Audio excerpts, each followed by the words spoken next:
Argumen Pak Gubul mengatakan akidah itu bukan sesuatu yang ilmiah karena kita tidak bisa mengetahui Tuhan. Justru sebaliknya. Awal wajibun alal insan ma'rifatul ilah bistiqan. Kewajiban pertama bagi manusia itu mengetahui Allah, mengetahui Tuhan. Wajib bi anna awalan mimma yajib ma'rifatun wa fi khulfun muntasib. Kewajiban pertama kita itu mengenal Tuhan. Ya hakikat Tuhan gak bisa kita ketahui, kita sepakat. Tapi sifat Tuhan masih bisa kita ketahui dalam batas kemampuan kita sebagai manusia dengan argumen rasional dan sumber wahyu yang terpercaya.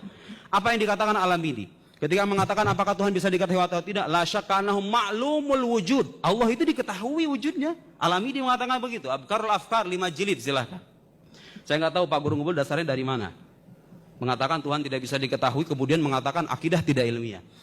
Oke, sekarang saya menyebut argumen beliau yang lain yang mengatakan bahwa kita nggak bisa memposisikan akidah sebagai yang ilmiah karena kata beliau dalam podcastnya yang terakhir mengatakan sesuatu yang ilmiah itu harus diragukan dari awal, dari A sampai Z.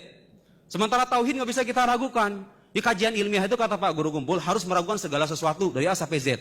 Itu dari mana Pak Guru? Sumber itu semacam dari mana cara berpikir semacam itu? Saya kutip seorang filsuf Amerika. Biar nggak disangka baca kitab kuning terus, ya. Saya kutip filsuf dari Amerika.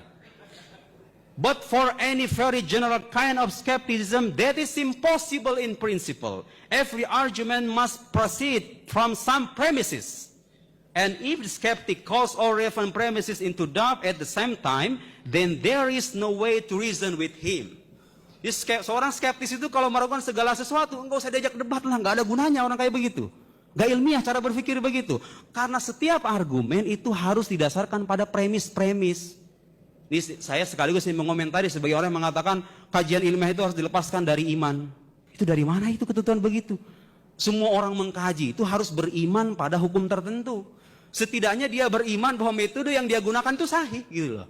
Jadi saudara gak ada masalah membawa iman dalam kajian ilmiah itu selama iman itu punya landasan ilmiah gitu loh. Kecuali kalau Anda punya iman, gak ada bukti rasionalnya, gak ada bukti ilmiah, dibawa-bawa kajian ilmiah. Oh, ini iman saya, itu kajian ilmiah, beda. Gak bisa begitu. Jadi yang jadi masalah bukan imannya, sahih atau tidaknya iman, itu saja gitu loh. Itu saja gitu ya.